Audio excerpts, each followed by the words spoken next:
Welcome back to Phil's Recap and Reviews. Star Trek Discovery Season 1, Episode 13, What's Past is Prologue.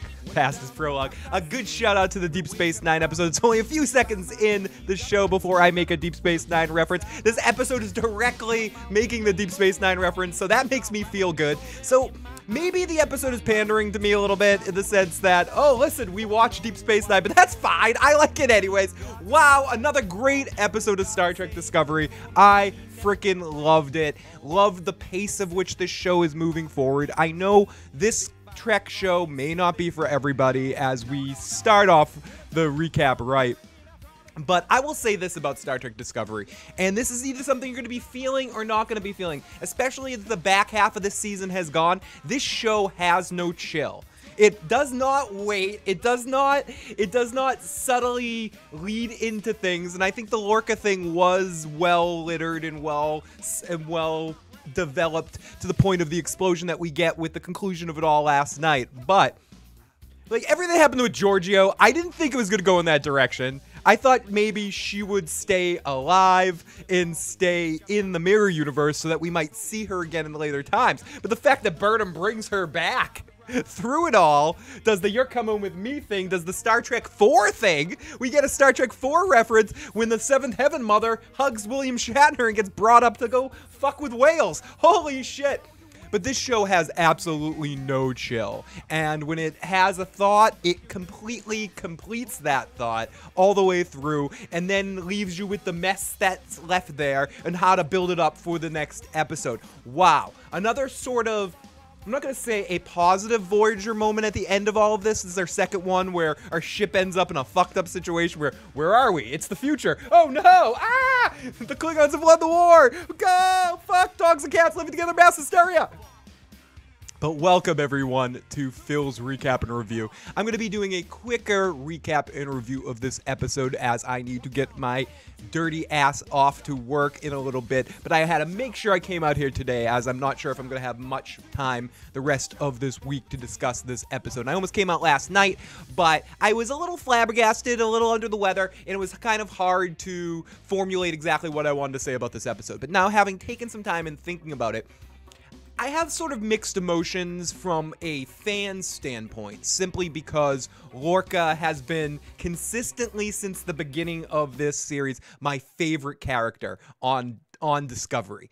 Him and Saru, and I think it bodes well for Saru, and I think he had an excellent episode too. But moving forward from this point on with Lorca, we're definitely going to have a block of episodes without Lorca. I don't think this is the end of him by any shadow of the imagination. I think he's trapped now in the network, and he's going to be in the network, and next time we touch in on that for whatever reason, we will see Lorca again. And they never really mention what happens to Prime continuity Lorca. They say that they switched places, so is he somewhere stuck in Mirror Universe? Is there a Prime Universe Lorca out there somewhere, or is that person dead and I just haven't necessarily figured that out? Thank you so much for the subscription, Ra.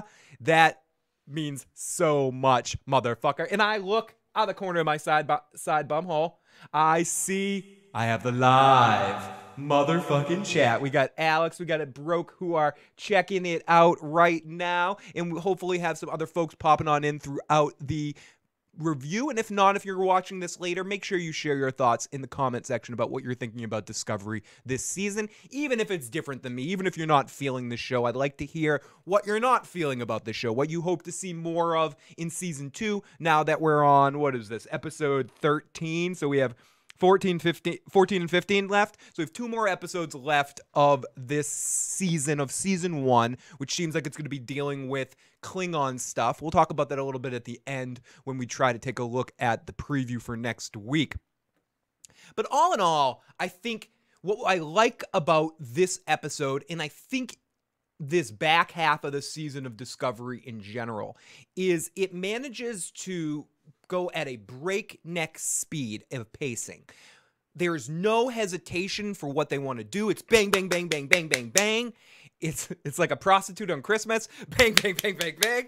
It just keeps going and going and going. But I also, a fear I had going into this, that this show would just be about war, that it wouldn't have time to explore characters' motivations and the growth of character. And I think this show, especially in the back half, has done a better job than they did at the first half. I think where you run into problems with the show, or for my interest, where I run into problems, is I think they've done a great job with Lorca. Even though I'm not the biggest Michael Burnham fan, I think they've done an exceptional job with Michael Burnham, developing who she is. Stamets, Tilly, and Tyler, and Saru. A little bit with some of the Klingons too, but I'm talking about our main Discovery cast, our crew. In this episode, it seems like they wanted me to care a little bit more about, in fact, they gave them names. The pilot with the weird eye thing, the other girl that ends up being part of Lorca's crew in the Bizarro universe, or in Mirror universe, and the robot Data, whatever, not the Data thing, you know what I mean, the robot thing that we met last night too. And I know we've met those characters throughout the season on a few different occasions, and we're supposed to understand them and care about them and see where they're going as characters. I don't feel like the show's done a good enough job developing the crew as a whole, except for those members that I mentioned right at the beginning. Stamets, Tilly, the Doc, even though the Doc is dead, but even the Doc was a little less. Lorca, Saru, mainly Saru and Tilly too. I think even Stamets has had his moments, and I know people will go, oh no, Stamets got some really good stuff with the network and all that. But I think understanding what kind of personality Stamets has, it's been back and forth a little bit. We understand that he's someone that cares more about science than cares about the military applications of being in Starfleet. And I see how that gets depicted. I think this was a very good Stamets episode. This might have been one of my favorite of his episodes. Seeing him come out of the network coma and being a little bit more laser focused on what he needs and wants to do. He felt more like an engineer for me. And I think maybe that's... Now, this is again why I cautioned becoming too quick to judge on some of the things about Discovery, some of the things that didn't feel Trekky, some of the things that Lorca was doing. People were saying, whoa, Captain would never do this, that, and another thing. This isn't Star Trek. And see what happens when you fuck a stranger's show in the ass?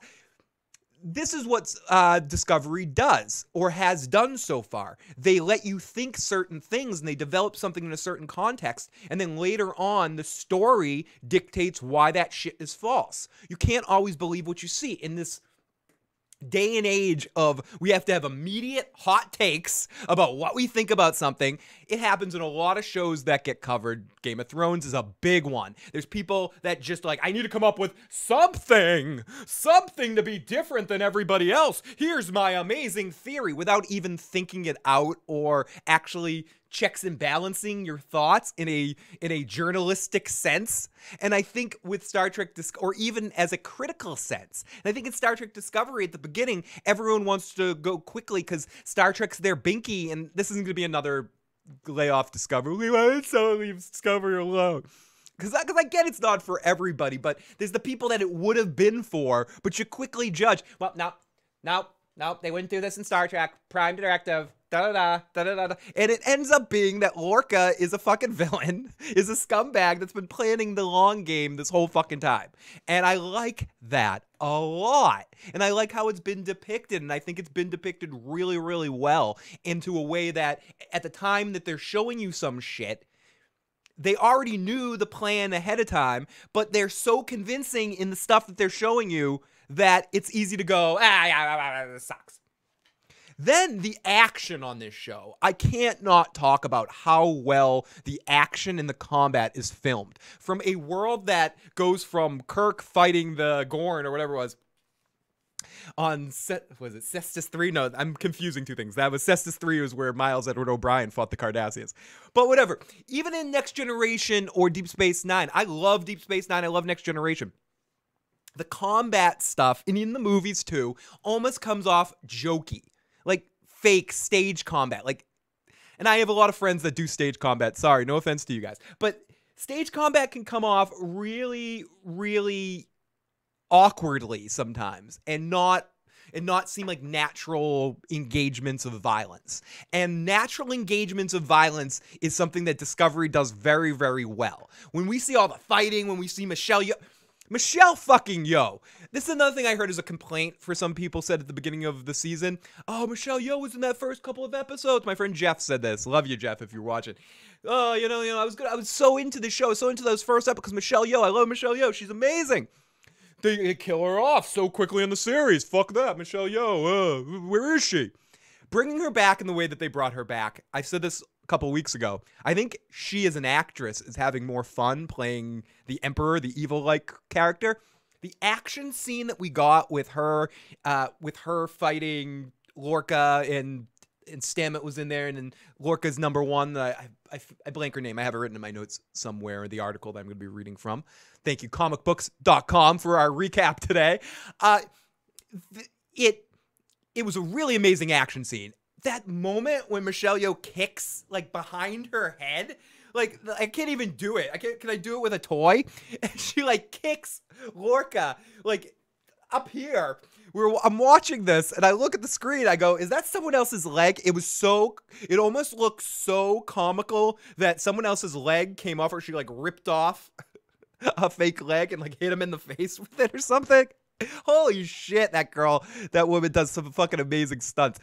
And I just think the action and the visual aspects of Discovery, I talk about it a little bit. I more talk about this on shows like Vikings or Better Call Saul. But I feel like money does buy you happiness on Discovery, because the money that they put into this show is very successfully depicted on screen. And I can't help but fucking love it. Whoa, don't move that down. I can't help but love all of the action that they have right here. Let's go into the live motherfucking chat right now and check out what some of you guys have to say. Baby shitter chill with Phil and Friends. Hey, what's up, broke Alex? I heard on a different review that Isaac signed on only for one season. That is very disappointing, Alex, but thank you for that information. What I'm hoping is that somehow he ends up coming back at some point in time at just for even a guest spot of some sort. And I guess it makes sense because Isaacs is such a great actor that it'd be tough to lock him down for a series for a long-term standpoint. But if this is all we ever get from him, it's at the end of this year, it's going to be one of the times where I say that was one of my favorite single performances this year at the 2017, beginning of 2018. The character of Lorca is Mirror Universe Lorca is so multifaceted. That moment in this episode where he finally connects back to his old crew, and the crew that he'd been faking with for a year here. And he says to Saru, oh, good to see you, Mr. Saru. Good to see the whole crew. And if any of you guys could get away from your Federation dogmatic bullshit, I'd bring you over to my team. In that sense, either he's still playing the long con, and that's fucking marvelous, or he really believes that, and he spent all this time in that other universe and really developed an affinity, almost like little pets, for all these people on Discovery, how they fit into his plan. Either way, it's great at exploring and thinking about where his motivations and contexts are, and it's in another actor's hands, the character of Lorca could be very fake and cliche and just over the top even on some level. But they got the perfect actor to play that subtext, to play throughout. Now, if you go back and watch it all, you can see it in him. I mean, you can just see it. You saw it without seeing it. What the fuck's up with Lorca? What's up with his eyes? What's up with this? What's up with that? What's up with how he's reacting to this? With what he's doing with Burnham? With what he's doing over here? There, up, down, blah, blah, blah, blah, blah, blah, blah. Like, it's such a great fucking lead up from an excellent actor. And Isaacs pulled off one of my favorite acting performances on a TV show in a while. Not in a while, since maybe Better Call Saul. Just as like an individual performance where it's nothing like that acting role, but I'm comparing it to the same level of impressiosity. I'm impressed in the same way I was with like Michael McKean playing Chuck this past season on Better Call Saul. There's just so much subtlety, and if you look into it more, you can see so much more, or you can look at it from a wide angle and see more of the action, more surface-oriented details of Lorca's Lorca's plays as well, from just being fun to watch the evil switch turn. Or if not, you can see his affinity for Michael Burnham and his affinity for the cast and crew of Discovery, and his affinity for our audience members for giving us a good fucking show. Is Discovery perfect? Again, I ask that question. No. I think they do a poor job of developing a crew and establishing a dynamic chemistry between the cast, or between the crew members. I think you've done that to a certain extent with Stamets and Tilly and Saru. I think Michael Burnham fits into it a little bit, but not quite as well. And I think that's by design of having her feel like an outsider. I think if the show is to continue and develop, and I think they're going to need to make me care about more characters on the show. Excuse me. And that's not by saying, "Hey, look, it's the pilot or the helmsman. Hey, look over here." That's not going to make me care about oh, look, we got a robot. We got an android. Look, it's a precursor to Data. That stuff's not going to do it for me. What's going to do it for me is taking the time to develop characters. Tyler is a good example. They developed Tyler halfway through this season. That episode in the Klingon prison, forget everything to do with Tyler being a Klingon and all of that, which I think is really well done. I just think they did a great job of saying, here's Tyler. Here is Tyler's motivations. Here's his emotional upkeep that's going to take him to be a member of this crew. Here's his demons. Here's everything that's going on with him. And here is what he likes, what he loves. Here's the interaction with him and Michael, which seems, I feel bad not calling her Sasha. With her and Mike, with him and Michael, it seems really, really deserved. And it seems like we've actually built a character to have him more well-rounded, where it's, hey, helmsman with the weird thing on her face. They said her name in this episode, but I don't care. You know, like we've seen her 2 or 3 times giving awkward looks at the helm. Here I am. I'm a character. Care about me.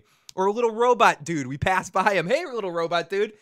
This is where, and I know it's either a bad word when you say Orville in a Discovery review or Discovery in an Orville review, but I think that's the piece that Discovery needs to take from Orville. The way that and I think Orville's fine in the show it has to do. I don't think it needs to take anything from Discovery. I think Orville is what Orville is. The show it should be, you know? But I think what makes Orville great, what makes Voyager great, even though I'm not the biggest fan, what makes Deep Space Nine great, what makes Next Generation great, what makes the original series and movies great is the chemistry between all members of the crew, not just the captain. I know the original series has a little bit more of a focus on Kirk, Spock, and McCoy, like they're ahead of the game for everybody, but especially as we got into the movies, there's a certain dynamic between George Takei and Walter Koenig and Scotty. I'm gonna blank on Scotty's name right now, or Ahura. All of them, Nichelle Nichols, and why am I blanking on Scotty's real name? But there's just a chemistry between all of them. Because he's fucking Scotty. That's why I'm blanking on his name. That's his fucking name. Your mama named you Scotty. I'm going to call you Scotty. So I think what Discovery needs to try to figure out, and it's a tough thing to figure out because Enterprise could never do it, for me anyways. The thing that makes Enterprise the worst of all the series is I feel no chemistry between anybody. Except for maybe Trip and T'Pol a little bit, but other than the two of them, I feel no chemistry between anybody and anywhere. Oh, maybe Archer and his dog. But other than that, I feel no chemistry. Discovery, at least I feel it with, like I said, Saru and Tilly and Burnham and to a lesser extent Stamets, and with even a better extent, but not anymore, Lorca. I think if the series is to continue to be great and turn into everything it could be, you need to make me care about more people on the bridge. And I don't know how you do that with it. There's no quick fix to that. It's something that needs to have time taken to do it. And you didn't do it in this last episode by naming people and going, look, that person looks scared. That person looks happy. That person is an android. It's just, that doesn't work for me in the way that I think they wanted it to work. Brooks is sad for Discovery is concerned. The same reasons Phil just mentioned, they kill the only character I like. Yeah, exactly. Merrick. Oh, I got to watch out for Merrick K. Rich. He's a scary, scary, scary person. K. Rich says, was surprised they gave Lorca the pointy end, not the normal TV. They did give him the pointy end, and then they pushed him out of the Emperor's moon door. Is it me, or did Emperor Georgia have a moon door? Mommy, can I push Lorca out the moon door with my sword? Ooh. And Lorca obviously goes to his survival in the net out the moon door. They set that up. They set that one up pretty damn clunky. Hey, should we push you out the moon door? No, we can't push you out the moon door yet. Okay, you're gonna be pushed out the moon door. But I like how Star Trek had a moon door. That was excellent. Someone's been watching Game of Thrones. So rest in peace. Yeah, rest in peace, favorite character to me as well. But now our mirror universe has a spare Empress and a piss poor Federation admiral ship. Alexander says, I understand that Star Trek is not Game of Thrones or Breaking Bad, but there's no room for winning villains or anti-heroes, but I can't help but wishing it were so. Especially in Lorca's case, I was kind of half hoping that Lorca won this half of the season. I guess they could have done that if they stretched this story out a little bit, but again, this is one of the things I love about Discovery. It's not trying to... Last week's episode, or was it last week or 2 weeks episode, was really short, and it ended where the story should organically, naturally end. And I feel like the Lorca story, they couldn't have done everything with him that they did and have that stretch much longer. So they kind of had to handle it, and I'm impressed with the balls that it took to handle it in the way that they did. And yeah, they kept it open for him to come back by putting him into the whole network thing, but it's still, he can't just be me, and it can't just be Alex's favorite character. It's hard for me to imagine that Lorca isn't a lot of people's favorite character, at least the most involved people are in his particular arc, just because of the way the actor performs it. Or maybe I'm wrong. Maybe most people feel Burnham, or Burnham's their Binky on the show. But Lorca's my Binky on this show, far and beyond anybody else. And I have to admit, begrudgingly, this was the best way they could have ended him. I didn't see it exactly coming, that they would end it this quickly with him in this season. I think I've talked the last couple of weeks about thinking Lorca might have been endgame villain or something like that, but I like how they led this up. And I love it, actually. And I don't love that he's gone. I'm going to miss his character in these final few episodes of the season, but... And I say this word too much sometimes, and it's an overused expression when it comes to television or movies or books or any kind of art. But it's cliches are cliches for a reason. It felt fucking organic to the story. It felt like that's where it goes. We couldn't spend another week in the mirror universe. I feel like this was just enough time in the mirror universe, and that is where it's the longest we've ever spent in the mirror universe stretch in any Star Trek series. And I feel like this was the perfect amount of fucking time for it. Wow. Wow, he says. Wow. Stage combat looks staged. Phil likes to be touched by a show. I see.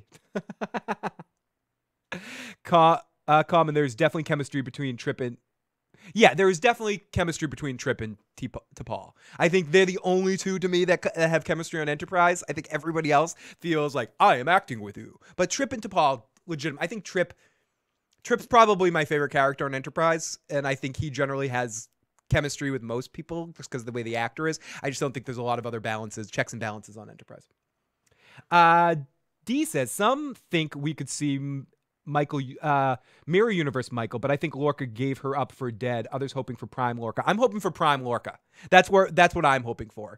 That they didn't actually mention him, except for, and I'd have to rewatch the episode, other than saying that me and my Prime self switched places or something like that. So was it Prime Lorca that was killed in the Mirror Universe? Is that what happened? So I think that must have been what happened.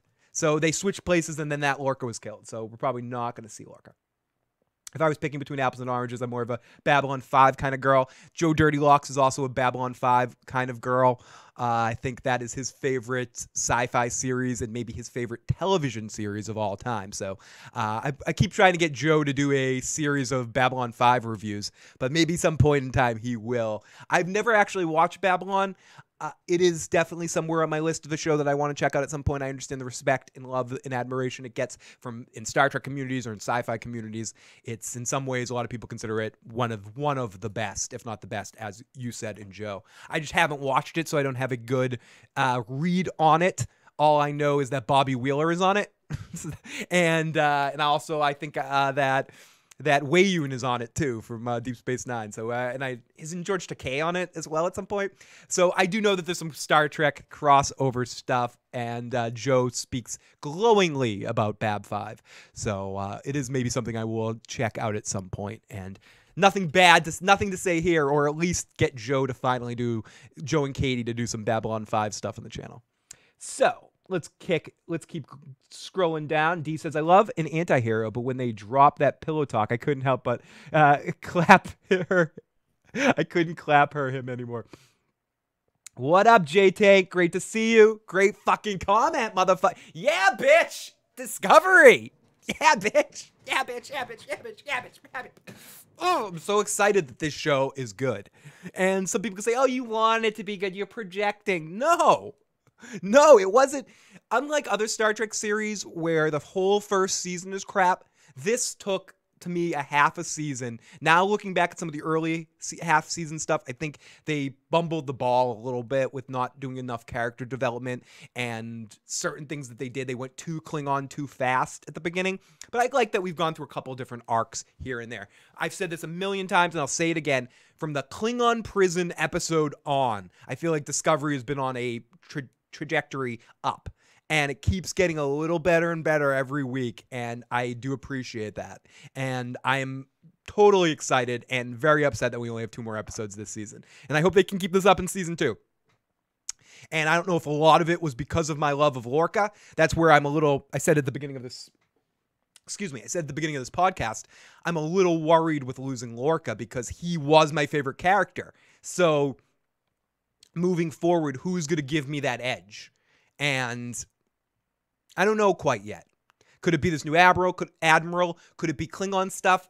Part of it, too, is this stretch has been less Klingon stuff. And I can't lie, as I've said before, I don't love the Klingons in this show. And I haven't gotten TV Stockholm Syndrome yet with the Klingons. Hopefully I will. Hopefully there may be some adjustments in the offseason, subtle adjustments to make them look a little bit differently, to kind of take me out of the, oh, those look like Remans, or those look like some weird plastic mask or something. I don't know. It's maybe my issue. And again, this show isn't perfect, but everything's lining up, and I love where this series is at this point in time, at this halfway point, or getting towards the end of season 1, not halfway point.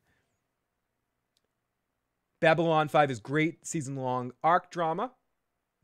Womanizing. Good afternoon, Echo. Great to see you, J-Tank. I think mid-season finale on has been really good, better and better. Exactly, J-Tank. This special, like I can say from the Tyler joining the cast in the Klingon prison stuff for me, but I will say especially since we've been back from the mid-season break. These now, what are they? 11, 12, 13?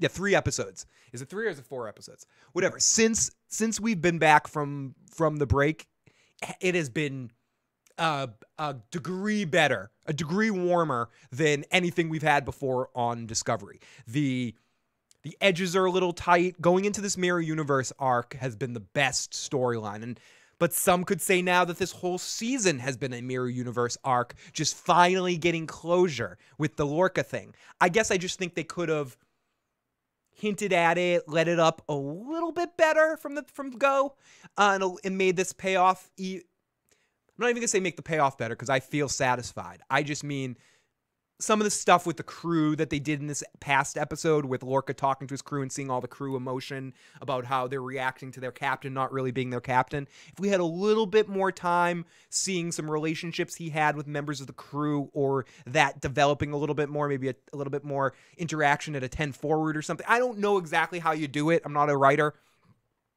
I think I'm just a complainer after the fact. I think maybe I would have cared more about Robot Dude and half Borg face girl and all those other people that seem really betrayed by Lorca at the end of this episode.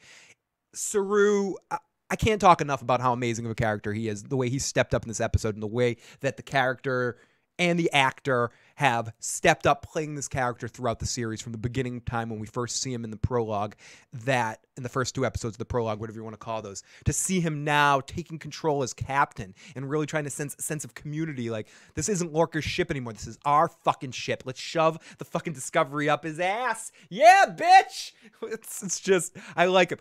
I feel death coming. I don't feel death coming today, motherfuckers. I don't know.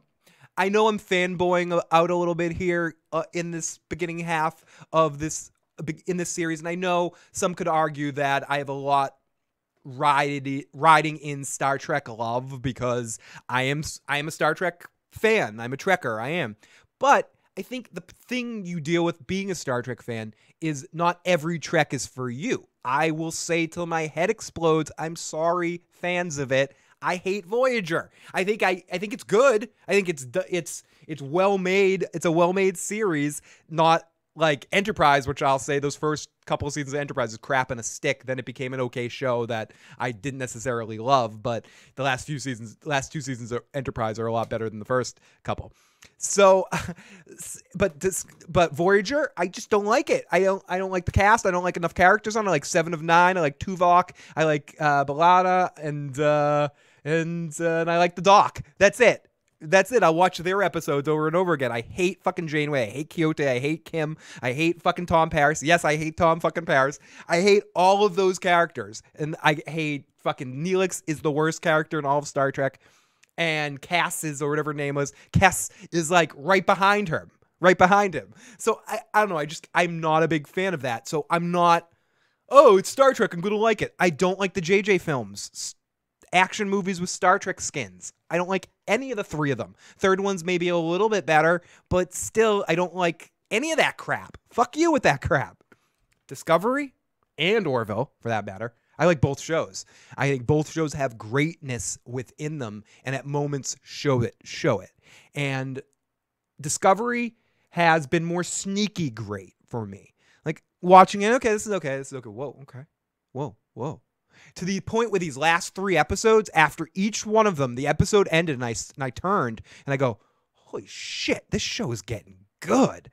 And I love television shows that make me feel that way, where it's sneaky up on you. You're like, okay, this is oh, whoa, Lorca, holy shit. And then it's just amazing like that. And I feel like that's my arc with Discovery, and I appreciate that. And I think that was my arc with Deep Space Nine. That was my arc with a lot of great television series that have led me to like, okay, this is good. Oh, whoa. Something different. If anything, Babylon 5 is more Game of Thrones than Star Trek, only that it happens to be in space. D says, who is Johnny and what's the show, Broke? Talking to Broke. Hey, Alex, what would be a good starting point for Babylon 5? And I know there's a lot of Babylon 5 fans out there. So again, I'm going to try to repeat what Alex says in the chat, but I would say probably the very beginning of the TV series. I know there's some movies and stuff, so I think, but episode 1, season 1 would probably be the best place to start, as I've been told. But Alex can correct me if I'm wrong, having actually seen the series. Maybe there's a prequel movie that's a better place to start. Jay says, feeling more like Star Trek with Lorca off the ship and Saru as captain. Bridge crew seems to be growing as a team. 100%. I feel like, and I've been talking a lot of shit about the bridge crew in this review so far, about feeling I don't know enough of them. I feel like we have, in this one episode with Saru as the captain, and seeing it like when he's talking to the whole crew and he's having more of feeling a little bit more like some of those things we see in Deep Space Nine or Next Generation, where we have the command crew all together for a meeting. Like, seeing Saru as captain, I agree, makes everything feel a little bit more Federation.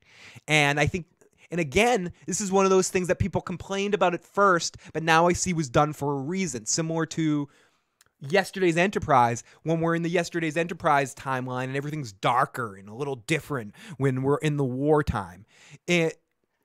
Discovery under Lorca is a warship, even in a war. I mean, I know they're in a war, but it's straight up warship. And there's not a lot of communication, friendliness, anything. It's Lorca's way or the fucking 99 highway or something. But when Saru is captain and Lorca's gone, yes, they're still in a conflict with the Klingons, but less becomes a warship and more becomes a Federation ship. And just really awesome.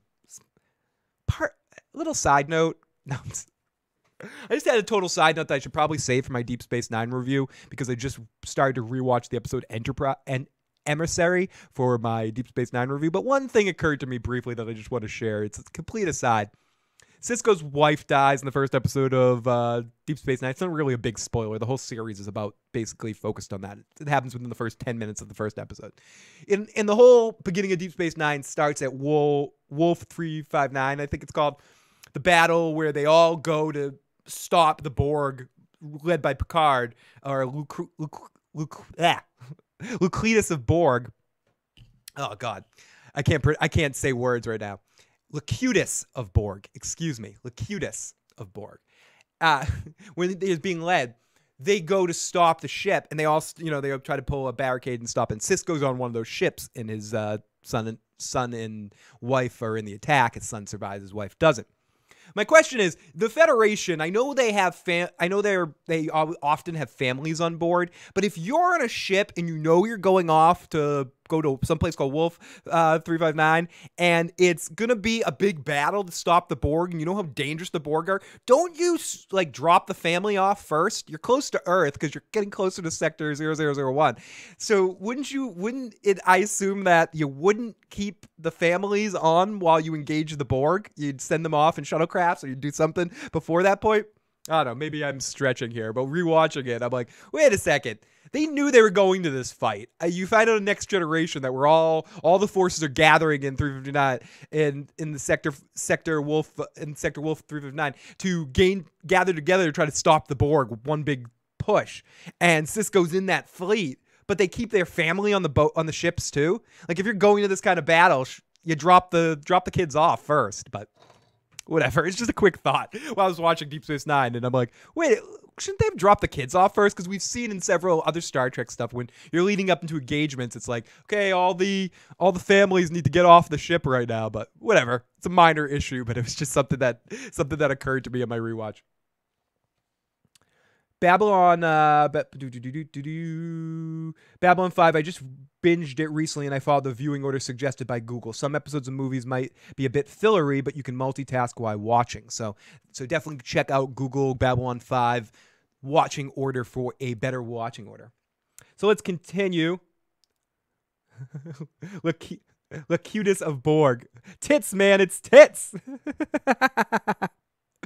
If you take the show as face value and they present to you and not delve too deeply into canon or explanations for everything, and the show is premium.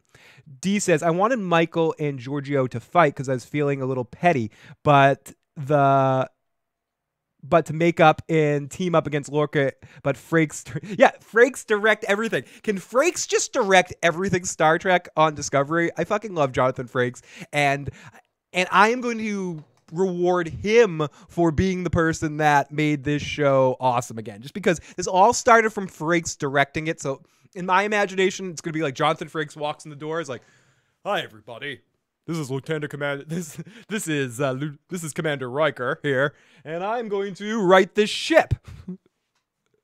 Oh, Riker, you slick son of a fuck. But you know what, who else is a slick son of a fuck? The recap.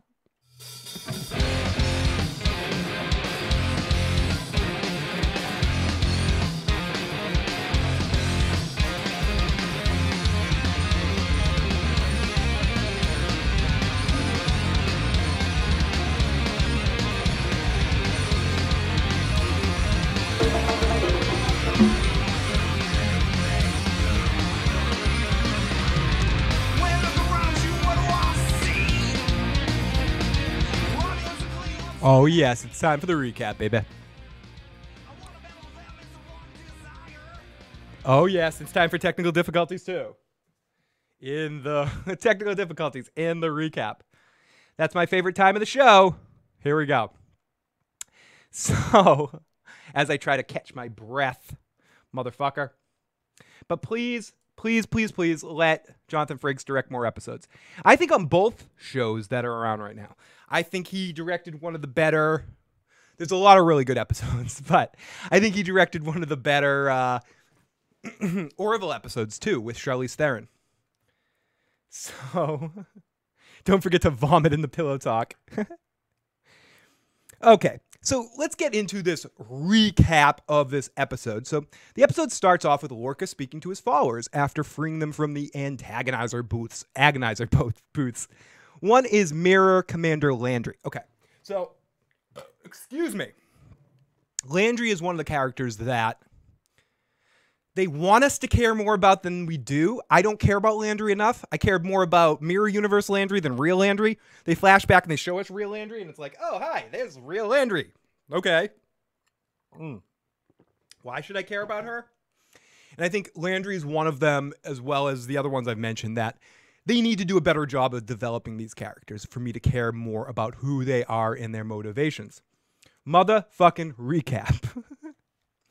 So he promises to reclaim. Top tier of your patrons should be a week rooming with you to party on. Yes, that would not be a bad thing. Lots of hippie activities going on there. It would be a lot of fucking really great fun. Thank you so much, J-Tank. For some reason, I really love that name too, J-Tank. It just sounds like a tank. I'm just imagining a tank full of joints or something. I'm such a fucking dirty hippie. Don't mind me. Saru made me cry, and I'm okay with it. He has that potential. And that's one of the things about the actor that plays Saru in the character, that's when Star Trek does something like that so well, that they create a character this well-rounded. They did it with Garak. They did it with a lot of Deep Space Nine, with Quark. I just go with tons of Deep Space Nine characters for the alien races. Like when we see this like really well fleshed out alien creature like Saru is, where it doesn't seem fake at all. Saru, they do excellent job with the makeup, and it seems like a real tactile creature right there. And the way he establishes his dialogue too, the way he talks, I don't know, it just feels unique and different. And it feels so, and I know this is an overused term, and I kind of rag on people that say it, this is not Star Trek, this is Star Trek. But I say it too. He's just, you look up Star Trek in the dictionary, there's a picture of a character like Saru sitting there. Like, new life, new understanding. They just do such an excellent job with him and establishing him as a new culture, new creature. His species is incredibly interesting to me, and incredibly interesting to think about why we didn't see them in the future timelines and stuff, to see what might happen to Saru or what might happen to his whole planet in this Discovery timeline. Or maybe we just didn't see them because we hear about like a million different, there's like 40 different races in the Federation, and we don't see any of them. So maybe we just don't see anybody like, Saru's culture at all during Next Generation, during the that era. I keep saying the Next Generation era. I don't know if it has, and it does have a space time, but I'm not gonna try to remember the fucking space time. What's up, Tim F? Great fucking. I'm happy that Landry bitch died twice, says D. They done kill the bitch twice. Sorry. I have too much fun. I have too much love. I have too much love for you guys in the live motherfucking chat for joining me this afternoon on this recap and review of Discovery. I never realize how much fun I'm having until I'm actually out here talking to you guys. The lead up to it, I gotta get ready. And I come out here 2 seconds to turn on the camera, and I am in fucking my happy place. So, as always, thank you to everyone that supports the channel and helps us out. And if you want to find more ways to help us out, check out the description box, or at least if you haven't already and you're enjoying this silliness, hit the subscribe button and join the fun. We got 2 more episodes of Discovery for me to talk about, and I'm very excited to talk about both of them.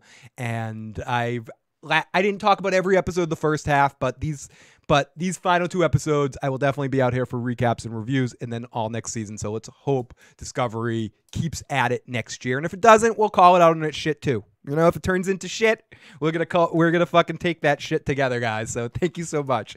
So let's continue, and lots of love to Broke Black Man and anyone else that's jumping in here that doesn't watch Discovery, that just happens to be popping in to show us love. I have lots of love. Yes, you do, weird voice in my throat. So Landry suggests retreating and regrouping. Lorca says, do I Do I seem like the kind of guy that doesn't have a plan? So Lorca has a plan. And every time I see Saru, I want to set the dogs on him. Fucking prey bastards. Yeah, I can't wait to see more of the Admiral. I kind of hope to see the Admiral and Lorca have more interactions in a comeuppance sort of situation, but it's going to be exciting to see that Admiral have more time, because I thought her, and I think she's a good actress, and I really enjoyed her and Lorca's scene, so I want to see her come back into things as well. And it does seem in the preview that she's going to be a bigger factor as we move forward. So, Landry suggests retreating and regrouping. Lorca assures her that that's the plan. They head to Stamets' laboratory, where they find Mira Stamets hiding there. It was Stamets who sold Lorca out to the Emperor. When the Emperor's ship caught up to his, he fled into an iron storm. The Iron Throne? No, Iron Storm.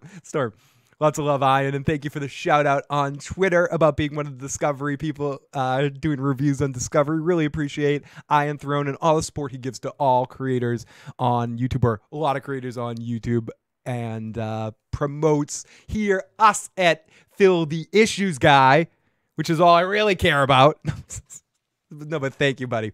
So, joined in Iron Storm, the interference caused a transporter malfunction that sent Lorca to the Prime Universe. Lorca tells Stamets to show him the biological weapon he has been developing for the Emperor Unlimited Power. Lorca begins using it on the Emperor's soldiers on board the palace ship. Then we see Emperor Georgiou orders Burnham to be taken to the brig. Burnham manages to beat the shit out of a couple people and escape through the throne room. The USS Discovery is still en route to meet up with the ship, and real Stamets, was unable to save the ship's crop of psilocybin mushrooms. I mean, millicybin. The psilocybin trippy mushrooms. He worried that Mira Stamets already infected and destroyed the crops beyond repair. Stamets explains that the Terran Empire is using the network to power the ISS Sherlone and give it unimaginable power. By the way they're extracting the power, it's poisoning the whole network and could destroy the entire universe. So then we see Lorca getting on the shipwide speaker, inviting everyone on board to join his coup against the Emperor and make the Empire glorious again. He orders that Michael Burnham isn't to be touched because she's integral to his plans, his sexual plans. And the Emperor gets a lock on Lorca's location and marches towards him with her men. Georgiou's group meets Lorca's group in the hallway. They have this cool action sequence that happens. They fire on each other. Georgiou has a force field that comes up, but Lorca finds a way around the force field. It's an interesting action scene that I very much loved, and I said this earlier in this show. Discovery does really well with the action scenes. More Captain Tilly. More sexy Captain Tilly, says Snow Leopard. Phil, are you watching the Super Bowl? I will be watching the Super Bowl. I'll be watching it all by my lonesome at home. Stephanie will be away in Miami, and no one wants to come over and play. And Joe's working, so yes, I'll be watching at home. Killy Tilly curls my toes. Prime Lorca is dead, killed by the Emperor unknowingly. That's what I was thinking too, Daniel. I'm thinking that they switched places somehow and when they say, "Oh, we killed Mirror Universe Lorca." It's actually Prime Lorca that they killed while Mirror Universe guy was in Prime Universe. Carry the one. Yeah, that's right. What happened to Brack Robin asking the same question? What happened to Prime Universe Lorca? I'm assuming they somehow switched places, or Mirror Universe somehow knew to send Prime Universe back.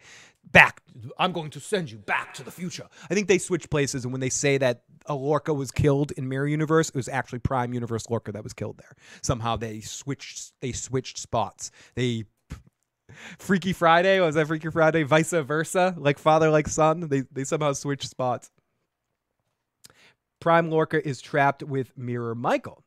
So Lorca, my uniform was nice. So is it disintegrated. Lorca's universe was nice as it was disintegrated. Oh, it's like, I love the way the disintegrations. That made me think about. I just love the way disintegrations look on this show, and that's one of those little things that isn't super important, but those little subtle things add to the bigger whole. If you don't like the way the warp effect sounds, or you don't like the way this happens, I think that's what happens to me with the JJ movies. It's more, even beyond the story and beyond everything, it's some of the aesthetics I don't like, and it kind of creeps up. After a while, you're like, okay, that doesn't bother me. But then like 10 aesthetics pop out, and you're like, oh God, I fucking hate all of this. I actually really like the way that, I don't like the Klingons, but I like every other alien race basically that we've seen I liked, which really drives me crazy that the Klingons look like shit. I like the way the Andorians looked. I like the way, what other races? I like Saru's race. I like, we've seen a couple of other ones too pop up a couple of episodes ago. And I'd love to see more. I'd love to see the Nausicaans pop up at some point in time. I'd love to see, I don't think I like the Vulcans are basically the Vulcans. I don't think we're going to see the Romulans because it's in the period of time where the Romulans, before the Romulans show themselves in Next Generation. So it would be hard to pop the Romulans in here and making it natural. So we're not going to see the Jem'Hadar. We're not going to see any of the Dominion. We might see the Bolians. Have we already seen a Bolian? You might have already seen a Bolian. But either way, I'm liking the aesthetics for the most part with everything but the Klingons. And I think that actually helps. A lot of people go, oh, these look just like the JJ movies. I don't think they look like the JJ movies. If you mean that they're clear and stuff like that, but I think the warp effects are different. I think the sound effects are a little different. I think there's a lot of subtle changes that maybe on surface that you go, oh, everything looks so clear and it's action-y, blah, blah, blah. But I think Discovery and the JJ movies have a very different tone to the visual aspect of it. I can see some similarities being matched up, but I don't think they're as similar as some of the detractors as an easy way of devaluing Discovery will say, oh, it just looks like the JJ movies. Yeah, that's an oversimplification. I think it looks better than the JJ movies, and I think it looks less cheesy action movie and more like deep sci-fi. And maybe that's my fan glasses on. Maybe I'm wearing I don't know. I might be wearing rose-colored glasses right now, thinking that way, but I don't think so. I just think Discovery looks better. Hey, Casey Atheist, what's going on, buddy? I've been going on for almost an hour or so. It's halfway through the recap. We will towards the back end of the podcast if people are just joining in. So if you haven't and you enjoy this stuff, rewind and watch the rest. Rewind. What am I in 1980s? Just make sure you rewind your cassette tape before you return it to the video corner store. Oh, fuck, motherfucker. Klingons look terrible. Such a shame. I agree, Black Robin. It's the beyond some other factors like that, anyone can say this, but for me, it's the biggest failure of this show, the way the Klingons look. I could pinpoint plenty of story choices I might have made different, especially at the beginning of the series, the way things was plotted out, the way certain things have been depicted. The only thing I can hardcore complain about, say, I really wish they didn't do it that way, is the way the Klingons look. That's the only thing. They look, and I think if they were a different creature, not Klingons, it wouldn't bother me as much. And I don't want to, I feel like every single Discovery review I've had one moment where I say this about the Klingons, and the Klingons aren't even in this episode. But it's true. I think it was an easy way at the beginning to have people check out on the series. To be like, okay, I can't get past this. I can't get past this. And I almost can't blame some of those people because they do look like shit. And if you can't get past the way the Klingons look and talk, a big half of this season, of the first season, is so much dependent on you being able to deal with those Klingons, the Klingon stuff. It's almost like in Breaking Bad, the first season of Breaking Bad, if you can't deal with coughing, you're gonna have trouble getting through the first season of Breaking Bad. Like if coughing bothers you, because most of what Walt does in that first season is cough, and it's like if that sends shivers down your spine, you're like, I can't watch this because someone's coughing. You're not going to be able to appreciate the subtle difference, the subtle choices a television show makes. If you can't get past the way the Klingons look, and I can't blame you for that because the Klingons look pretty fucking bad, you're not going to like this show, or you're not going to get to the point where you're going to like it. Like I don't like how they look. I haven't got over it, but I sort of went through it and said, okay, forget that. I'm going to try to appreciate, that's how they look. You got to deal with that. Let's move forward from there. Some people can't move forward from there. It's like when people don't like a show or don't like what's happening on a show, their complaints or their criticisms or their way that they review or talk about something comes to be, I just don't like that. Stupid.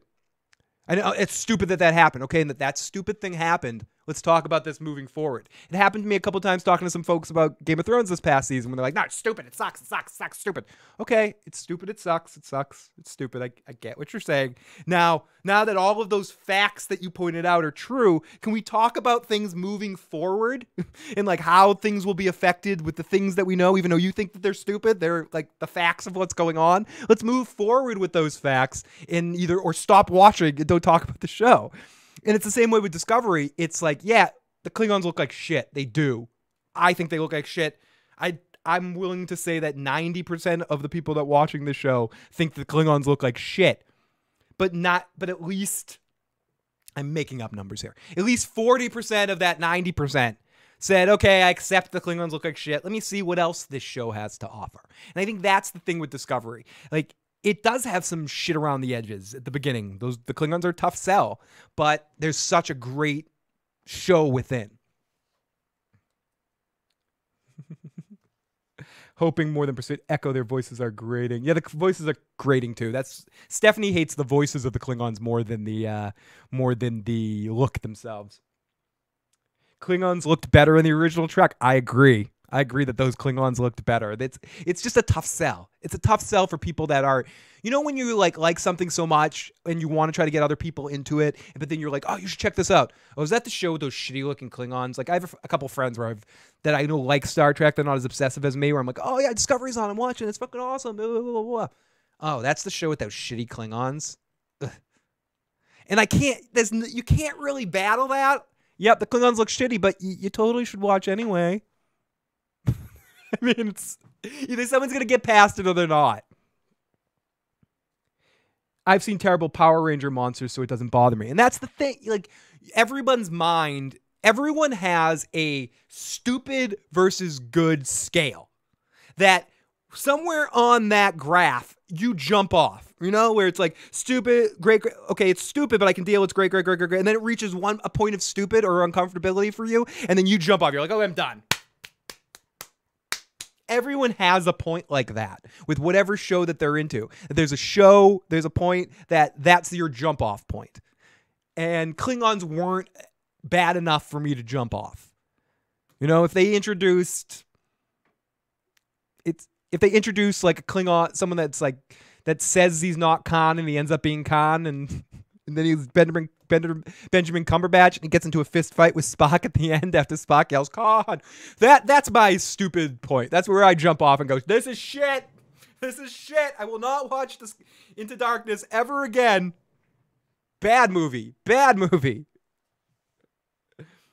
Make Michelle Yeoh a season 2 regular or I'll fucking riot. That would not be a bad thing. That would definitely help mitigate the loss of Lorca situation or the loss of Jason Isaacs. I think bringing Michelle Yeoh in as more of a full-time character, especially in these next 2 episodes, I fear Michelle Yeoh, Mirror Universe, Giorgio may unfortunately not survive these next 2 episodes, because I just wonder what they could do with her into season 2. Like, this is where the show has me very excited and very on edge, because there's so many things that they set up at the end of this episode that changes the apple cart, and it makes you wonder where the show could go next, and that's what I love about it.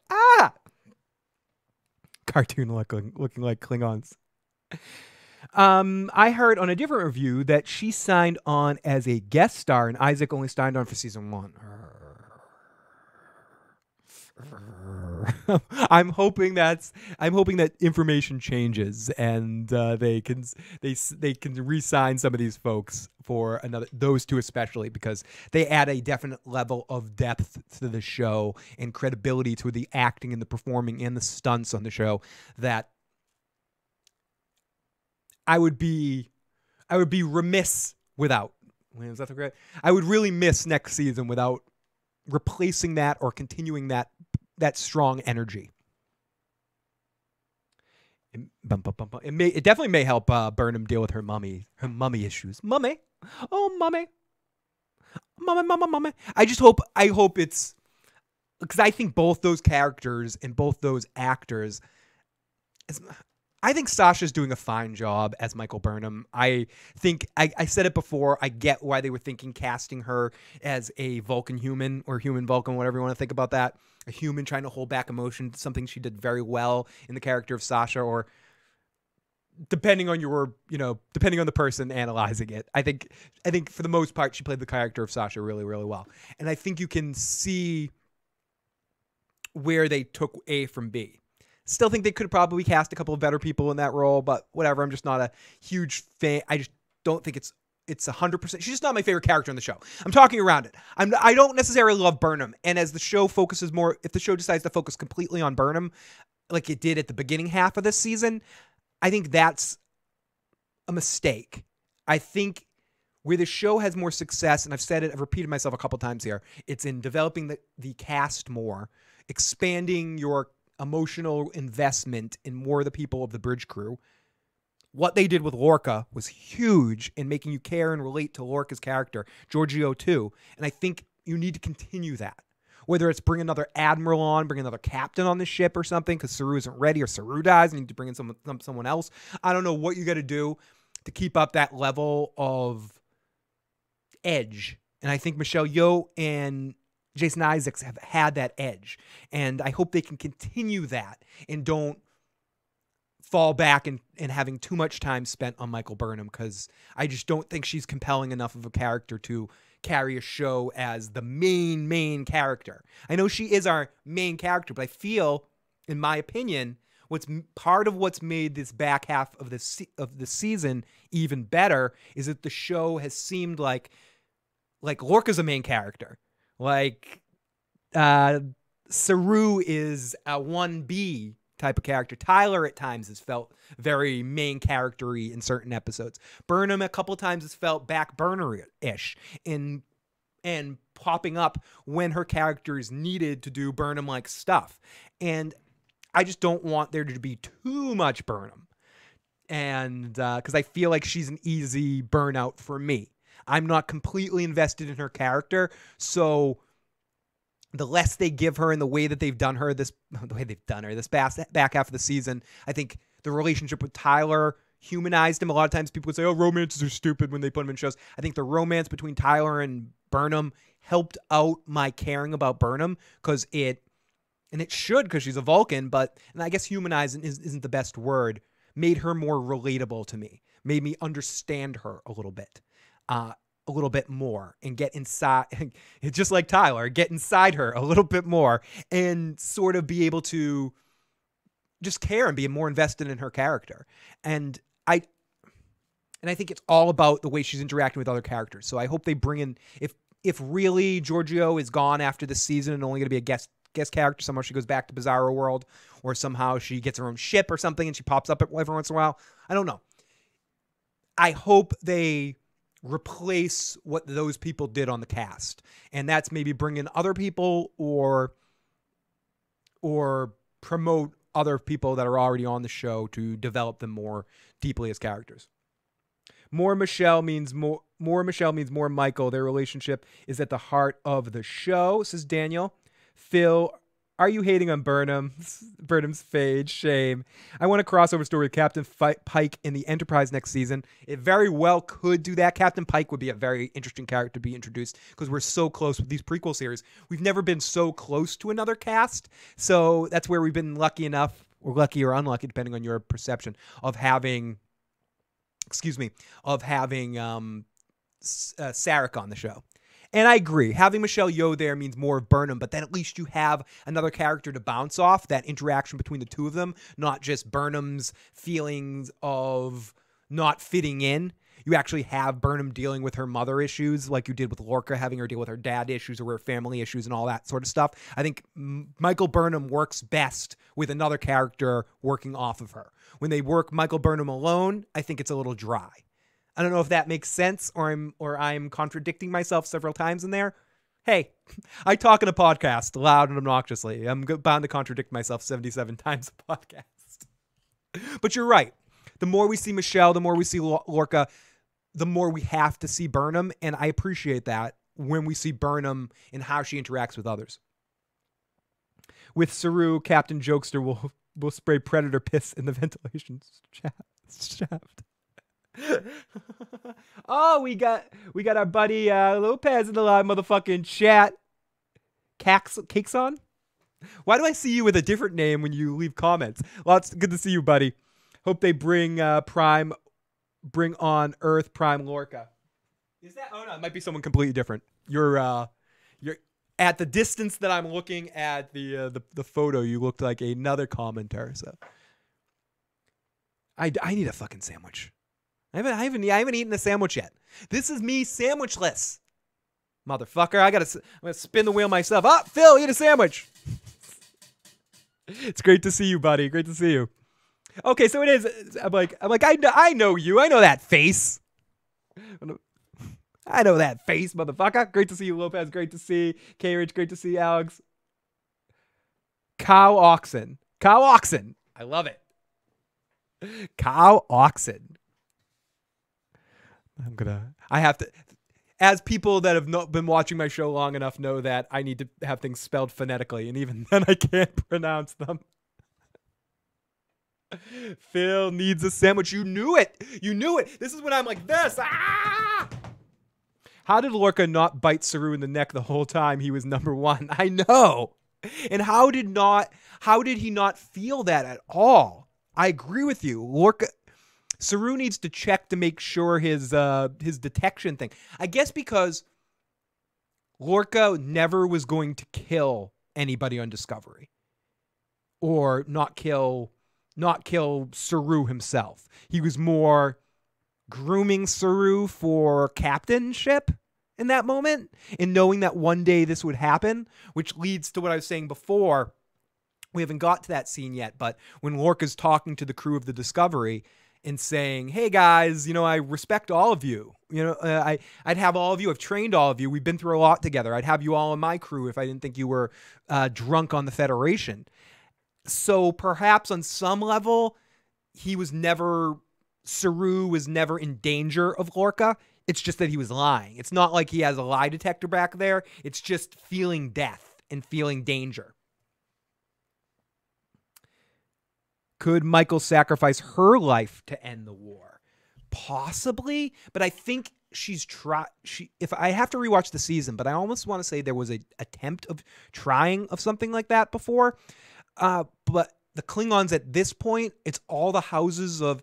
It's hard for me because sometimes I don't focus enough on the Klingon stuff that I should because I don't like it as much. But I think what's going on with the Klingon stuff is the war got started by Takuma and all that stuff that started the war. War was maybe a misunderstanding or whatever. But now that it's started, all the houses don't really care. The Klingon houses don't care because war is what the Klingons love. And it's the way of gaining honor, gaining respect, getting whatever. So they have their reason now. So Klingons, to get peace for Klingons, it's a long process. You need to kowtow to what the Klingons needs, or eventually have the Klingons need you, Khitomer, the Khitomer Accords.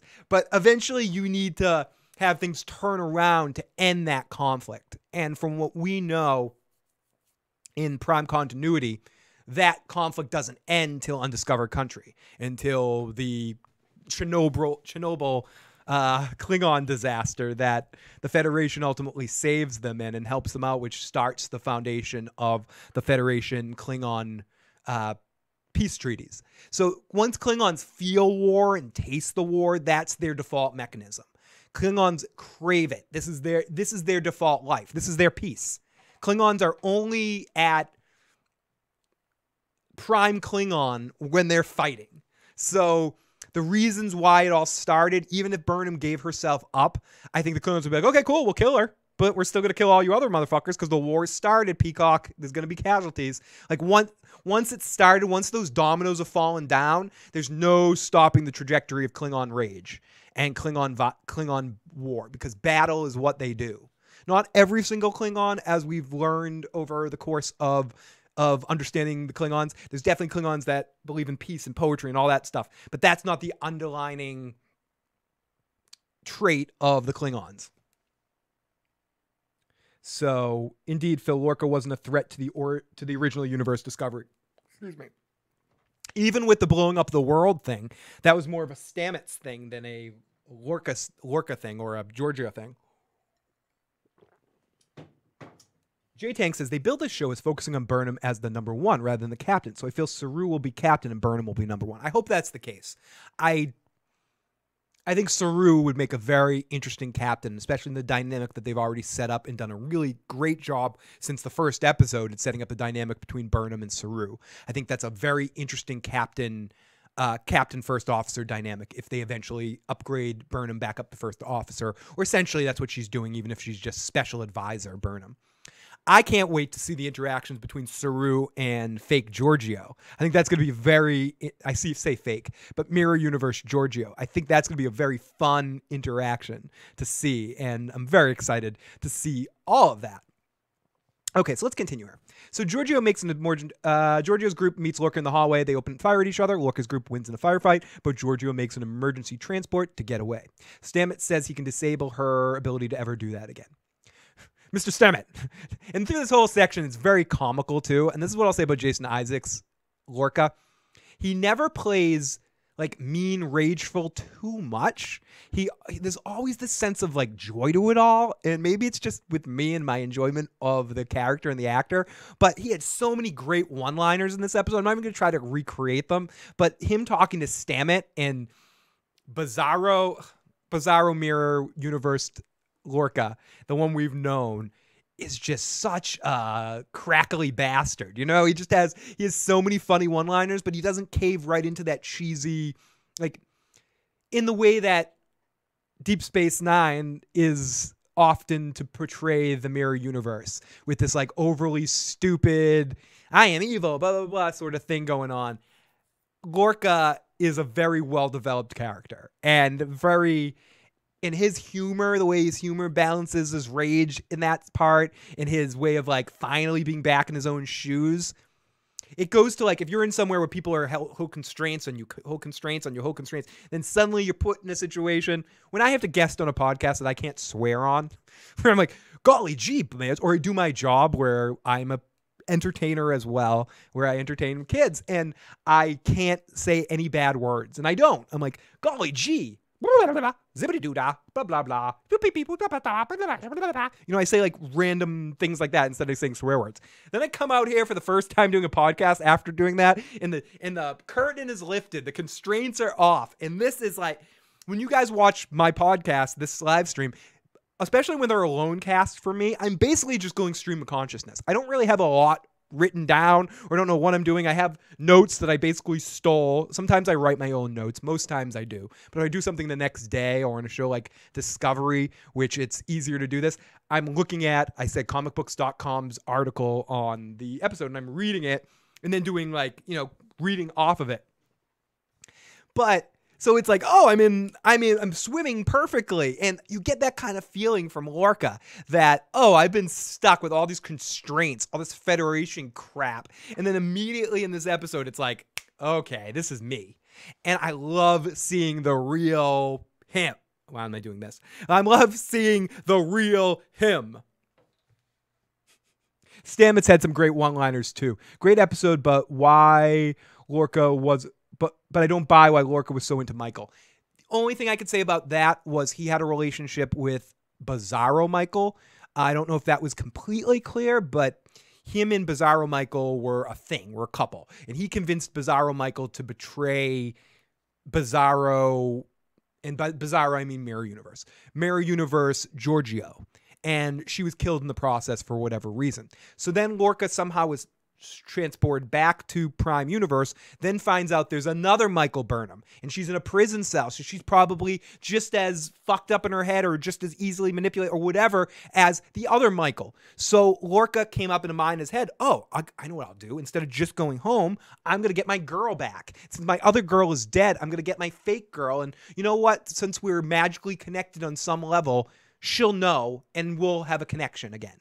So I think he was just thinking with his heart or his dick or whatever a little bit more than his logical mind. And I gotta say, if I'm in that similar position, I probably would feel the same way.